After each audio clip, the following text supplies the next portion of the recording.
Avant d'aller plus loin, fais une chose très simple. Ne réfléchis pas, s'il te plaît, observe. Pourquoi tu es là maintenant, en fait? Peut-être que tu es quelqu'un de discipliné, peut-être même très discipliné. Tu t'entraînes, tu travailles, tu t'organises, tu fais tout ce qu'il faut et pourtant, tu te fatigues plus vite qu'avant. Ton énergie n'est plus aussi fiable. Tu avances, mais avec une forme de lourdeur. Le titre de cette vidéo est volontairement dérangeante. Pourquoi les disciplinés finissent épuisés? Et la vraie question derrière ce titre est celle-ci. Et si ton problème n'était pas un manque de discipline, mais un excès de tension invisible? Cette vidéo s'adresse à toi si tu travailles avec d'autres personnes par un service, un accompagnement, une expertise et surtout si ton énergie personnelle est ton outil principal de croissance et de rentabilité. Tu n'es pas payé uniquement pour ce que tu sais, tu es payé pour ce que tu dégages, pour ta clarté, pour ta stabilité, pour ta capacité à rester présent sous pression. Et ça, que tu le veuilles ou non, ça passe toujours par le corps. Je m'appelle Thibaut Ramanan, je travaille avec le corps depuis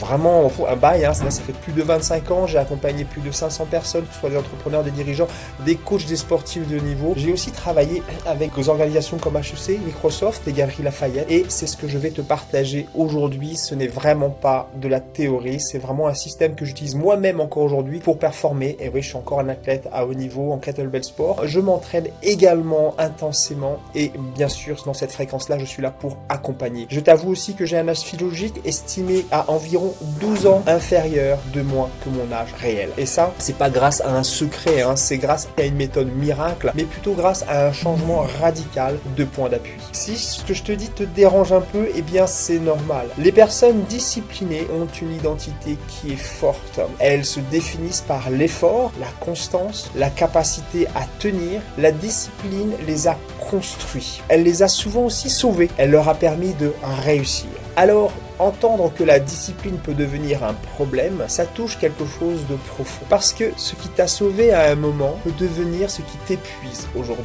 Et là, beaucoup bloquent. Non pas par manque de volonté, mais par attachement à une identité ancienne. Les personnes les plus disciplinées ont un point commun. Ils savent tenir, ils savent forcer, ils savent continuer, mais très peu savent se réguler. La discipline sans écoute corporelle devient une stratégie de survie. Et sur le long terme, c'est elle qui mène à l'épuisement. Il y a, selon moi, deux types de discipline. La discipline saine et la discipline défensive. La discipline saine part du calme. Elle est choisie. Elle est ajustable. On veut dire qu'elle est vivante. Et la discipline défensive part de la peur. Peur de ralentir, peur de perdre, peur de lâcher le contrôle. Et le problème, ce n'est pas la discipline, c'est ce qui la nourrit. Donc si ta discipline est alimentée par une tension, elle te fera avancer, mais en te vidant. Aujourd'hui, la plupart des gens font la même chose. Ils essaient de régler leurs problèmes par le mental. Ils pensent, ils analysent, ils comprennent, mais le mental ne fait que commenter un état déjà présent dans le corps. C'est ça qu'il faut comprendre. Le mental ne crée pas la tension, il l'explique après coup.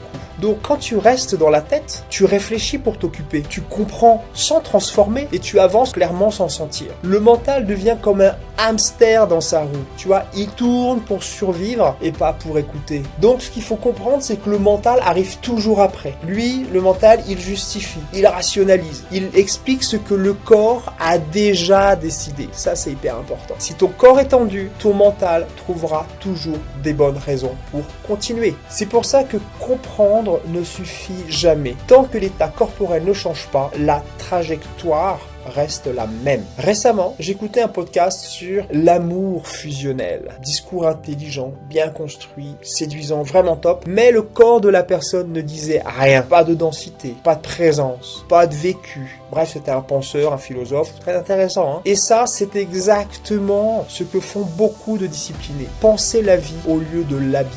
Ce que je te dis là, c'est valable aussi bien pour le sport, pour le business, pour la santé, les relations, la performance, pour tout ça, Si tu en as d'autres, rajoute-les. Si tu es discipliné et fatigué, ce n'est pas un paradoxe, c'est un signal. En business, tu continues à produire, à vendre, à livrer, mais ton corps est contracté. Les résultats, en fait, des décisions plus étroites, une créativité en baisse, une vision qui se raccourcit. En sport, par exemple, tu t'entraînes encore, mais sans sentir. Tu compenses, tu forces jusqu'à la blessure ou la perte d'envie. Dans les relations, tu fais des efforts, tu t'adaptes, mais ton corps est tendu. Et l'autre le sent toujours.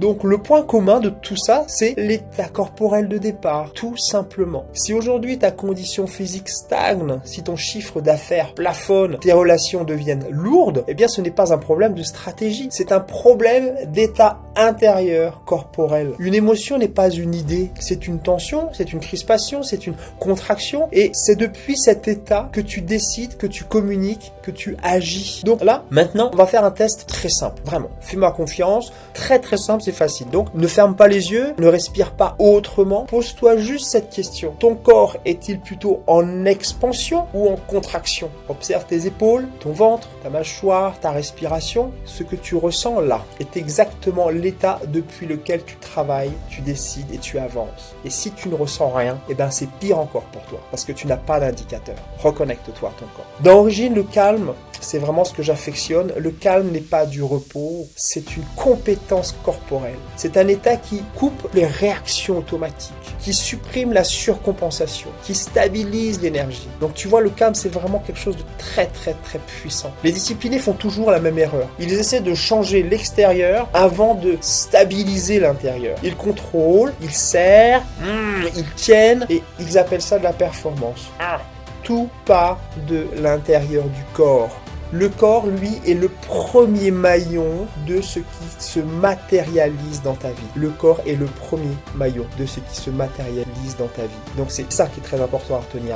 Le reste, c'est vraiment une extension. Le corps est le support de ta pensée et pas l'inverse. Imagine une maison, les fondations et les murs, c'est ton corps. Le terrain, ton état intérieur. Construire sur la peur, c'est bâtir sur du sable mouvant. Le calme, lui, est un terrain stable, porteur et durable. Donc c'est ce système-là qui a permis à des sportifs de durer, à des dirigeants de performer sans burn-out et à des coachs d'avoir encore plus d'impact. Je le confirme parce que c'est moi qui les ai accompagnés et pas en faisant plus, mais en s'appuyant mieux. Origine ne cherche pas à te détendre, il t'entraîne à rester stable quand tu es en tension, quand tu es sous charge, parce que ça change pas, mais c'est la manière de le vivre qui est hyper importante. La stabilité. Ce que tu viens d'entendre là, et si c'est ce que tu viens d'entendre résonne, je te propose quelque chose de simple, c'est juste de prendre un rendez-vous. Voilà, pendant cet échange, tu vas identifier, donc ça on va le faire ensemble, où ton corps perd son énergie, comment tu réagis dans la tension, ta capacité à rester calme, sous charge, comment performer beaucoup plus sans t'épuiser. Voilà, je suis pas là pour te motiver, je suis vraiment là pour t'apporter de la lucidité. Ça c'est... Plus tu seras clair, plus tu sauras où aller. Même des émotions positives, comme la joie, l'amour, ne sont toujours pas des bons points de départ. La question n'est pas ce que tu ressens, la question est sur quoi tu t'appuies pour ressentir. Le calme, ce n'est pas l'absence de mouvement en fait. C'est la base à partir de laquelle tout devient durable. Et c'est exactement ce qui manque aux plus disciplinés.